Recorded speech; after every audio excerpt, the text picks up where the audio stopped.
The NFL officially introduced the wild card in 1970, but it wasn't until 1978 that we got the wild card round, when the NFL added a second wild card team. The round has been tweaked over the years, but it's been there ever since. With the 2024 wild card round now in the books, we're going to count down the best wild card round matchups in NFL history. And we will be doing that like we always do by using C-Score, this channel's metric for evaluating each and every team during the Super Bowl era.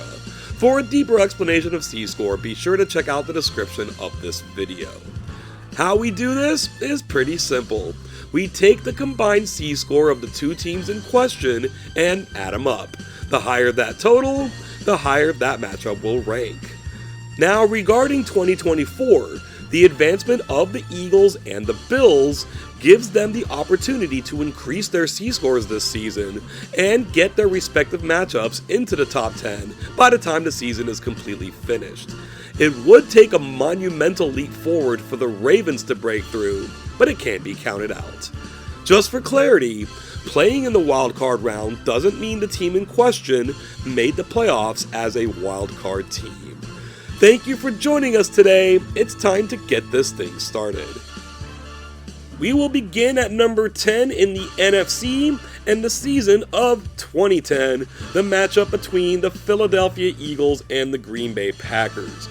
The Packers were the wildcard team here as the number 6 seed. Despite great numbers across the board, they only finished 10-6 behind the Bears in their division. The Eagles were also 10-6, but they were able to win the NFC East and earn the 3 seed. With the Packers' C-score of just over 30 and the Eagles' C-score of just under 10, the combined C-score for this matchup was 40.081. These two teams gave us a great game, with the Packers coming out with a 21-16 victory. That 5-point difference wound up being the closest matchup they had on the way to winning Super Bowl 45. For our number 9 entry, we're going to swap conferences and go back just a few years to 2004 in this matchup between the Denver Broncos and the Indianapolis Colts. The Broncos were 10-6 and were top 10 in scoring and points allowed, but they finished second in the division behind the breakout San Diego Chargers, earning the number 6 seed. The Colts, on the other hand, were an offensive juggernaut, leading the league in scoring, and despite not having a stellar defensive record, outscored their opponents by 171 points. Despite going 12-4 in this stacked AFC, that was only good enough for the number 3 seed. Denver's C-score cleared 13, Indy's was pushing 28, making the combined matchup here at 41.437. Any defensive frailties the Colts may have had did not matter in this game though, as they stormed out to a 49-24 victory.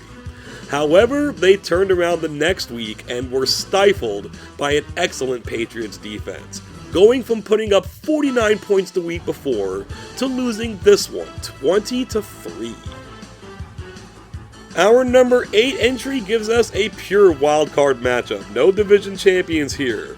We're now in the NFC from the 1988 season, and this matchup between the Los Angeles Rams and the Minnesota Vikings.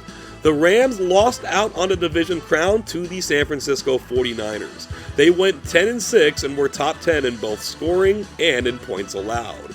The Vikings have a similar story, actually going 4th in scoring and 2nd in points allowed. They put up an 11-5 record, but lost out on the division to the Chicago Bears. The Rams had a 15.71 C-score. The Vikings got just past 26, giving this matchup a total of 41.752. The Vikings were able to get by the Rams in this one by a score of 28-17. They were in fact 1988's number 1 team by C-score. But in the divisional round, they got walloped by the 49ers 34-9, with the Niners extracting a bit of revenge from the season before when the Vikings were the one pulling the upsets. We return to the 21st century for our number 7 entry, and we're once again heading back to the AFC. In 2009, we got this matchup between the Baltimore Ravens and the New England Patriots. The Ravens, believe it or not, are the first and only team we're going to see on this particular list that failed to make double-digit victories. They finished 9-7 despite an excellent plus 130 point differential, but they lost out on the division to the Cincinnati Bengals. They were the 6th seed. The Patriots were 10-6, which of course was well good enough to win the AFC East. They got themselves the number 3 seed. With Baltimore's C-score of over 17 and New England's just missing hitting 25, their combined total is 42.238.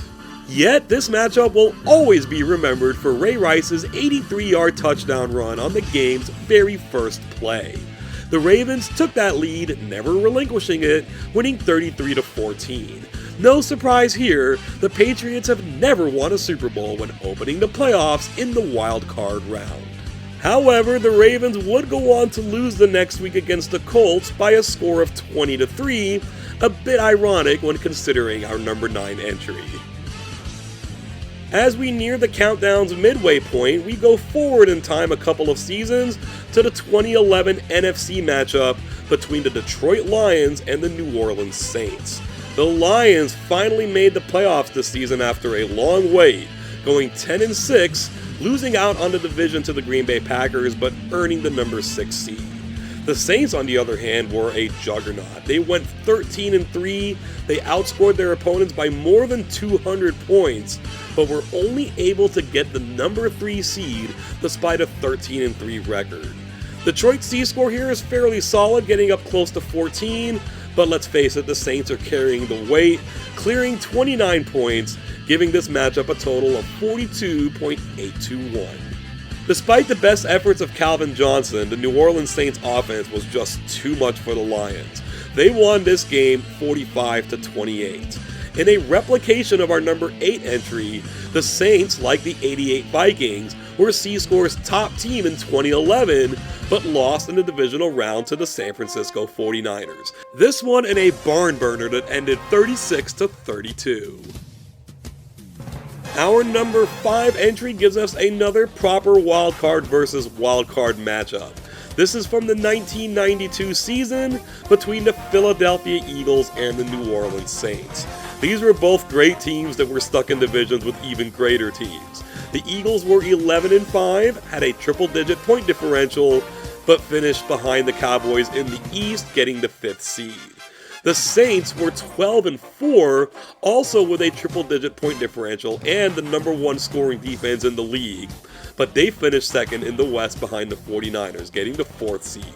The C-scores here are very close. The Eagles, 21.8, the Saints within a point at 20.9, giving them a combined total of 42.836. This was the true peak of New Orleans' Dome Patrol defense, with all 4 starting linebackers making the Pro Bowl. But the Eagles won this game handily, 36-20. These were the most points New Orleans allowed all season by 15. However, the Eagles really had no chance the next week and lost in Dallas 34-10. After looking at back-to-back matchups in the NFC, our number 4 entry is going to bring us back to the AFC in the year 2000. Another classic wildcard matchup between 2 teams that did not win their division, the Denver Broncos and the Baltimore Ravens.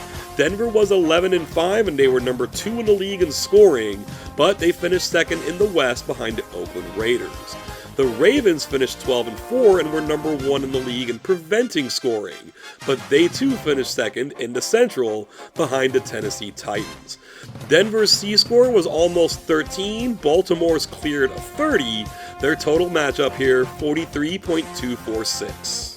We already know how good this Ravens defense was, and despite not winning their division, they went on a roll in the playoffs. It started here with a 21-3 victory over Denver.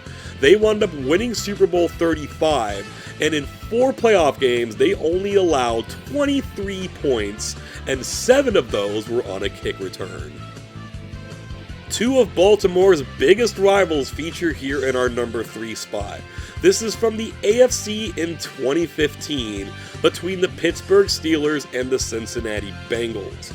Pittsburgh finished 10-6, and unlike most Steeler teams we're familiar with, their offensive ranking was better than their defensive ranking, 4th in scoring, 11th in points allowed.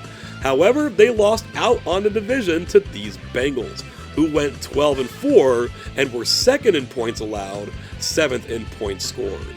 They were the 3 seed, the Steelers were the 6 seed.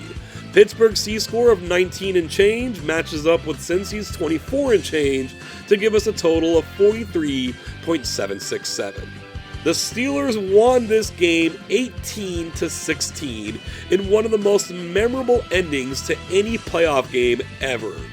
Vontaze Burfict, Adam Pac-Man Jones, and even a retired Joey Porter may ring some bells. However, for Pittsburgh, it was not meant to last. They went to Denver the following week and lost 23-16. Speaking of Denver, they're appearing here in our number 2 slot in a matchup that is more famous from what they did the season before.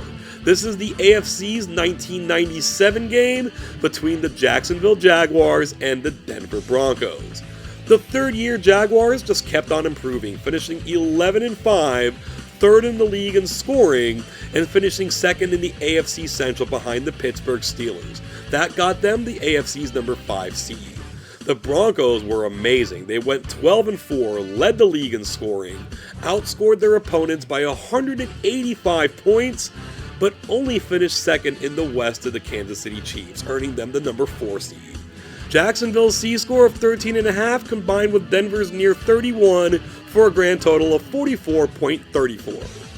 Of course, as we mentioned, this is only the second most famous matchup between these two teams, following Jacksonville's massive upset the season before.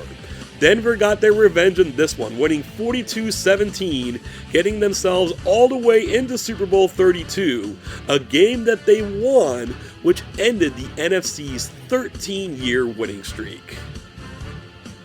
After 3 straight matchups in the AFC, our number 1 entry is also from the AFC. In fact, it's the most recent entry on this entire countdown.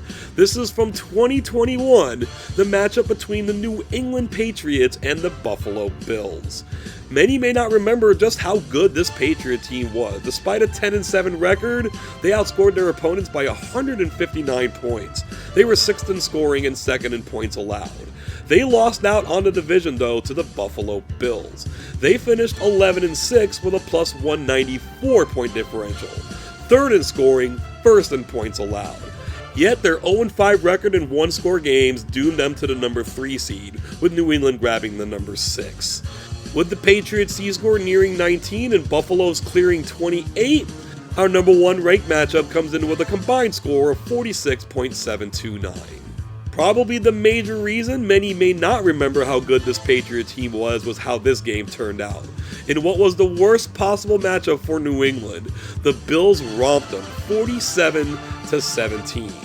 Buffalo then lost in the wildest ending to a football game maybe ever the following week, going down against Kansas City 42-36 and dropping them to 0-6 in one-score games. Looking at the top 10 as a whole, there isn't a whole lot of separation from top to bottom, fewer than 6.7 points in fact. Only the gaps between numbers 10 and 9 and 2 and 1 were more than a single point. The gap between numbers 6 and 5, both involving the Saints, was only 0.015 points. The Eagles, Patriots, and Ravens joined the Saints with 2 appearances each, but everyone trails the Broncos, who made it on 3 times. Home teams won 6 of these matchups. The AFC outdid the NFC 6-4, including holding on to the entire top 4. 7 of these winning teams were out of the playoffs the following week. The other 3, they just went on to win the Super Bowl. There was nothing else in between. Thank you so much for making it to this point in the video. Do the whole YouTube thing, like it, share it, subscribe to the channel, and ding that bell to be informed every time we drop a new one. Let me know what you think about all of this. As we mentioned at the beginning of this video, the Packers, Eagles, and Bills Broncos matchups will have a chance to break through and make this top 10, depending on the further performances of Philly and Buffalo. Was there another matchup you thought might make the list? Did the number 1 spot surprise you? Share your thoughts on this or anything else you may have on your mind down in the comments section below. Thank you for joining us today, and until next time, I hope you have an awesome day.